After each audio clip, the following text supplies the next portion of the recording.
Something is shifting in the collective unconscious. The era of the weak empath is dead. Carl Jung predicted a time when the feelers would become the architects, and that time is now. You've felt it, haven't you? That massive internal shift recently, an intolerance for old patterns that burns in your chest like a fire you can't extinguish. This isn't burnout. This is an awakening. And here's what makes this transformation terrifying to those who rely on empaths staying asleep. This new identity isn't about feeling less. It's about using feeling as a weapon of truth. Jung called this the emergence of the true self, and the world isn't ready for what happens when an empath finally integrates their power. But before we go deeper, let me ask you something. Have you noticed how differently people treat you now? How the ones who once called you their rock now call you cold? How family members who praised your understanding now claim you've become judgmental? That's not coincidence. That's the system fighting back against your transformation, and it's about to get more intense before it gets better. Let's talk about the old era identity first. The sponge, the healer, the doormat. Society trained empaths to be emotional garbage cans from the moment you showed your first sign of sensitivity. You absorbed everyone's pain without question. Your alcoholic parents' rage became your anxiety. Your partner's infidelity became your self-doubt. Your family's dysfunction became your responsibility to fix. You were the shock absorber that kept dysfunctional systems running smoothly. Every toxic workplace needed someone like you to maintain morale, while management exploited workers. Every broken family needed someone like you to play therapist, while everyone else avoided accountability. Every narcissist needed someone like you to regulate their emotions while they refused to do their own inner work. And you did it. You absorbed it all. You smiled through the pain. You made excuses for people's bad behavior. You gave chance after chance after chance. You believed in everyone's potential, even when they showed you exactly who they were. You carried emotional weight that wasn't yours to carry because you thought that's what good people do. But here's what they didn't tell you. Here's the secret that changes everything. You weren't just absorbing. You were studying. Your empathic brain was collecting data every single moment. Micro-expressions that flash across someone's face for 1/10 of a second. Tone shifts that indicate deception. Behavioral patterns that predict future actions. You built a psychological database of every person who ever hurt you. You know their triggers better than they do. You understand their insecurities at depths they've never acknowledged. You've mapped their fears, their desires, their manipulations, their vulnerabilities. You've created a complete psychological profile of every single person in your life. Your brain has been running this analysis in the background for years, cataloging data with the precision of a supercomputer. You know exactly what to say to comfort them. You also know exactly what to say to destroy them. You know which words would heal their deepest wounds. You also know which words would shatter them completely. You've always had this knowledge. You just never used it. Until now. Jung called this the psychological war room. Your mind isn't a victim's diary filled with complaints and hurt feelings. It's a strategist's arsenal, waiting for activation. Every moment of pain you endured gave you intelligence. Every betrayal you forgave gave you insight. Every boundary you let someone cross gave you data about their true nature. You weren't weak during those years. You were gathering intelligence, and something recently pushed you past your breaking point. That's when the transformation began. That's when you finally opened the war room and looked at all the data you've been collecting. That's when everything changed. Welcome to the new era identity, the mirror. When an empath integrates their shadow, everything changes.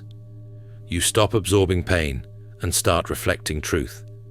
This isn't cruelty, this is clarity. and clarity is the most dangerous thing you can offer someone living in delusion. The mirror doesn't attack. The mirror simply shows people what they actually are, instead of what they pretend to be. When someone lies to you, you no longer pretend to believe them. When someone manipulates you, you call it out immediately. When someone crosses a boundary, you enforce consequences without guilt. You've stopped protecting people from the consequences of their own behavior. And this absolutely terrifies them, because they've never seen this version of you before. The version that sees everything and refuses to pretend otherwise. The version that speaks uncomfortable truths without softening the delivery. The version that withdraws energy from people who don't deserve it without explanation or apology. Why is this happening now? You've reached what Jung called the saturation point. Your empathic system absorbed enough data to finally see the full pattern, not just individual incidents, but the complete systematic way people have been using you. The lies, the manipulation, the exploitation, it all crystallized into perfect clarity. This is individuation, Jung's process of becoming whole. But for the empath, individuation means something very specific. Empaths aren't broken, they're alchemists in progress. The alchemist's path gives you drills, Jung-based boundaries, and 3 exclusive chapter videos to turn overwhelm into clarity. By Surreal Mind, 236-page downloadable ebook, in stock. Begin now at thesurrealmind.com. It means accepting your own capacity for destruction. Your shadow isn't just sadness and sensitivity. It's rage. It's calculated precision. It's the ability to dismantle someone psychologically if you choose to use what you know about them. Most empaths spend their entire lives running from this shadow. You've been taught that anger is bad, that boundaries are mean, that speaking truth is hurtful. You've been conditioned to suppress your power because people are more comfortable with a weak empath than a strong one. A weak empath can be controlled, used, manipulated. A strong empath is dangerous to existing power structures. Integrating this shadow doesn't make you evil. It makes you complete. It gives you the sword you've been missing. Kind people aren't weak people who can't defend themselves. They're strong people who choose restraint because they actually have something to restrain. That choice only means something when you have the power to do damage, but consciously choose not to. Think about it this way. If someone is kind because they're too weak to be cruel, that's not virtue, that's just survival strategy. But if someone has the capacity for calculated psychological warfare and still chooses kindness, that's real strength. That's integrated power. That's what you're becoming. Let's talk about your superpower in more detail, because most empaths don't even realize how extraordinary their abilities actually are. Your psychological X-ray vision isn't magic or mysticism. It's rapid data processing happening at speeds that would make artificial intelligence jealous.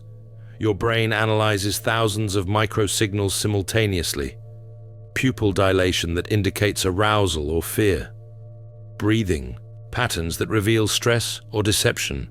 Micro-expressions that flash across someone's face for milliseconds before they consciously control their features. Voice tone variations that betray hidden emotions. Body language incongruencies that signal internal conflict. Jung recognized this as high-level intelligence, not just feelings. When you say you have a gut feeling about someone, what you're actually experiencing is your unconscious mind processing massive amounts of data and delivering a conclusion. Your intuition is really your brain's pattern recognition system, identifying familiar psychological signatures.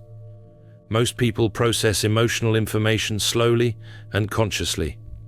They need time to think about whether someone seems trustworthy. They need repeated interactions to form opinions. They need obvious signals before they recognize manipulation. You process all of this instantly and unconsciously. That's why you know someone is lying before they finish their sentence. That's why you feel the room's tension before others notice anything wrong. Your nervous system is a sophisticated scanning device that detects psychological weather patterns others can't perceive. This is why you've always felt different. You're operating with a different perceptual apparatus than most humans. You're seeing information that's invisible to others.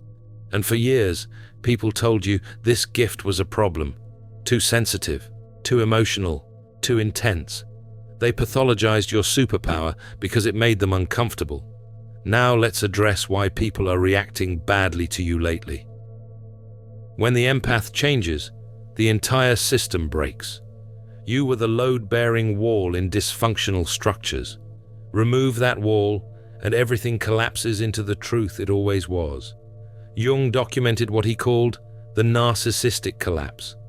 When an empath stops feeding a toxic person, that person starves emotionally. They panic, they rage, they try every manipulation tactic in their arsenal to pull you back into the old dynamic. Why? Because they built their entire false self on your emotional labor.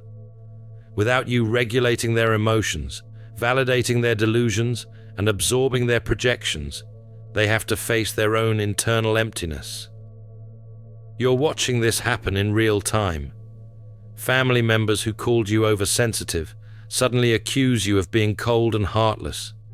Friends who took your help for granted now claim you've changed for the worse and aren't the person they knew. Partners who relied on your accommodation call you selfish for setting the most basic boundaries.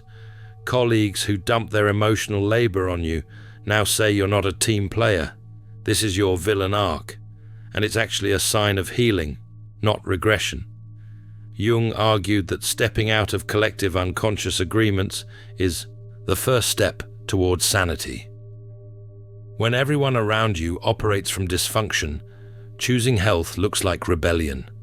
Society calls it problematic. Psychology calls it individuation. Here's the controversial truth nobody wants to say out loud. Feeling like the bad guy right now means you're doing something right. You're disrupting patterns that depended on your self-sacrifice. The people benefiting from those patterns will fight desperately to restore them. Their discomfort is not your responsibility to fix. Their panic is not your emergency to resolve. Their collapse is not your obligation to prevent. Let me be even more specific about what's happening. That mother who always demanded you accommodate her mood swings? She's calling you disrespectful now because you stopped managing her emotions? That friend who only called when they needed something? They're telling everyone you're a bad friend because you stopped being available on demand. That partner who took your loyalty for granted. They're saying you're mean because you finally enforced a boundary they'd been crossing for years. They're not wrong that you've changed. They're wrong about what that change means. You haven't become cruel. You've become boundaried. You haven't become selfish. You've become self-preserving. You haven't become cold. You've become selective about where your warmth flows. But there is a real danger here that Jung warned about, and you need to understand it before you go too far down this path. When you see everything clearly, you risk isolating yourself completely from human connection. If you can read every person's hidden agenda, every unspoken resentment, every masked manipulation, every shadow they're projecting, how do you relate to anyone authentically? This is the empath's curse in the new era. Superior perception without wisdom creates existential loneliness. You become the only conscious person in a room full of sleepwalkers. You see the truth behind every social interaction, every relationship dynamic, every institutional structure. And that truth separates you from the collective in ways that can be profoundly isolating. You start seeing everyone's wounds, and nobody seems whole. You recognize everyone's patterns, and nobody seems authentic. You detect everyone's manipulations, and nobody seems trustworthy. This is when empaths often withdraw completely, deciding that solitude is safer than engaging with a world full of unconscious people. But isolation isn't integration. It's just another form of imbalance. Jung was clear about this. The goal isn't to remove yourself from society. The goal is to engage with society consciously while maintaining your integrity. That's significantly harder than just leaving, but it's also the only path to genuine fulfillment. There's another danger that might be even more insidious: inflation. When you realize your perceptual abilities surpass most people's by orders of magnitude, when you consistently predict outcomes that others can't see coming, when you understand human psychology at depths that trained therapists miss, you might start thinking you're special, chosen, enlightened, different from regular humans. This is ego inflation, and it's a trap that destroys many empaths who reach this stage. The moment you identify as superior to others, you've lost the plot completely. Your gift becomes a weapon of judgment instead of a tool for understanding. You start looking down on people for their unconsciousness instead of having compassion for their journey. You become the very thing you once despised, someone who uses their power to feel better than others. The integrated empath doesn't feel superior. They feel responsible. They understand that with great perception comes great temptation to misuse that perception. Every piece of information you have about someone's vulnerabilities is a test of your integrity. Will you use it to help or harm? Will you weaponize someone's wounds or hold space for their healing? The goal isn't to become a psychological puppet master who manipulates everyone around them. The goal is to protect yourself from genuine threats while maintaining your humanity toward everyone else. This is the razor's edge you're walking now. Too much openness and you get destroyed. Too much guardedness and you become what hurt you. So what does the integrated empath actually look like in practice? Let me be extremely clear about something that confuses most people. The integrated empath is not nice. They are kind. And there's a massive difference between these two qualities that most people don't understand. Nice people avoid conflict to keep the peace at any cost. Kind people engage conflict when necessary to maintain integrity and truth. Nice people accommodate dysfunction to avoid making waves. Kind people refuse to enable dysfunction, even when it costs them relationships. Nice people smile while absorbing abuse because they don't want to seem difficult. Kind people set boundaries without guilt because they know self-respect isn't negotiable. Nice people need everyone to like them. Kind people need to be able to respect themselves when they look in the mirror. Nice people sacrifice their truth to maintain harmony. Kind people speak their truth, even when it disrupts harmony, because false peace isn't actually peace at all. The integrated empath has a sword. They've sharpened it through years of observing human behavior. They know exactly where to strike to cause maximum psychological damage. They just keep it sheathed unless absolutely necessary for self-defense. They can destroy you psychologically if they choose, revealing truths about you that you've spent years hiding from yourself. They simply choose not to, because destruction isn't the point. Boundaries are the point. This restraint, backed by actual power, is what makes them truly formidable. Anyone can restrain themselves if they're weak and have no other option. But choosing restraint when you have the power to annihilate someone? That's the mark of integrated strength. That's what separates the integrated empath from both the victim and the perpetrator. This is the era where the empath becomes the leader, not the servant. Think about what you've been doing your whole life. You've been reading rooms instantly, predicting outcomes others can't see, understanding human nature at depths most people never access. You've been managing complex emotional dynamics, mediating conflicts, seeing solutions that preserve everyone's dignity. Those skills don't belong in a support role. They belong in positions of influence and decision-making power. The world doesn't need more people-pleasers in leadership. It needs people who can see clearly through political games, speak truthfully despite pressure to conform, and lead authentically from integrated wholeness. That's you. Once you accept it, once you stop diminishing yourself to make others comfortable, Once you claim your seat at tables, you've been serving from the sidelines. Here's what actually changes in practical terms during this new era. You trust your gut instantly, without second-guessing yourself into paralysis. When someone feels off, you don't override that instinct anymore with logical justifications or benefit of the doubt. You don't need 3 more chances to confirm what you already know in your bones. You act on your perception immediately and unapologetically.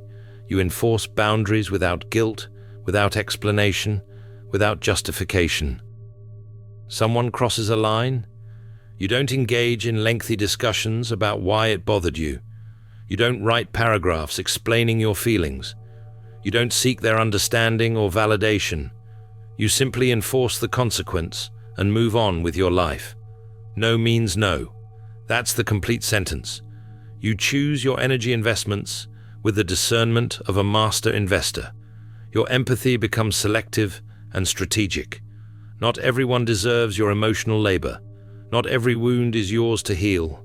Not every broken person is your project to fix. Not every crisis is your emergency to resolve.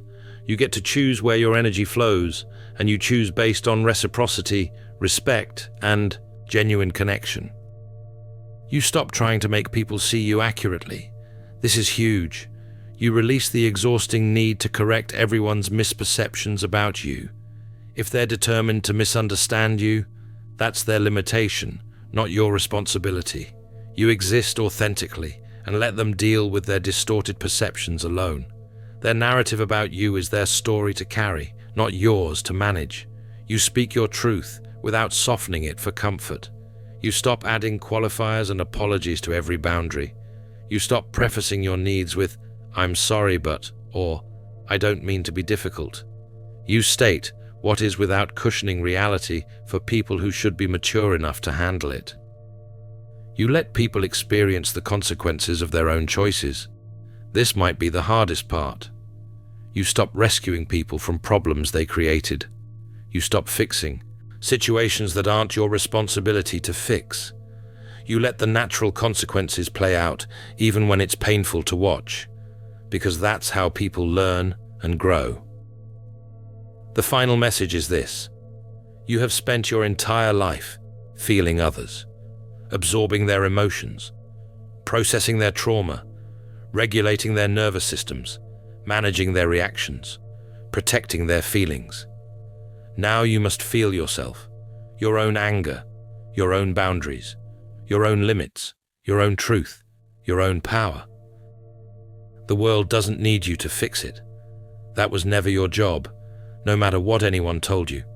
The world needs you to see it clearly and respond with integrated power, to be the mirror that reflects truth, to be the boundary that teaches respect, to be the example that shows what healthy looks like. This is your era, not because the stars aligned or because you're special or chosen. This is your era because you've done the work. You've integrated your shadow. You've accepted your power. You've stopped apologizing for your perception. You've started wielding your gifts consciously instead of unconsciously. This is the era where empaths stop being emotional support animals for everyone around them and start being the architects Jung predicted you would become. The era where your sensitivity becomes your greatest strength instead of your deepest weakness. The era where you stop absorbing the world's pain and start reflecting its truth back with crystalline clarity. You're not here to make people comfortable. You're here to make people conscious. And consciousness is uncomfortable. Growth is uncomfortable. Truth is uncomfortable. Your presence will make unconscious people squirm. Let them. That discomfort is the signal they need to wake up. Whether they respond to that signal is their choice, not your responsibility. Downloadable ebook in stock now. Start your training today. Feel deeply while thinking clearly.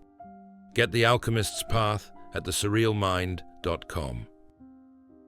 Thanks for watching. See you in the next dimension.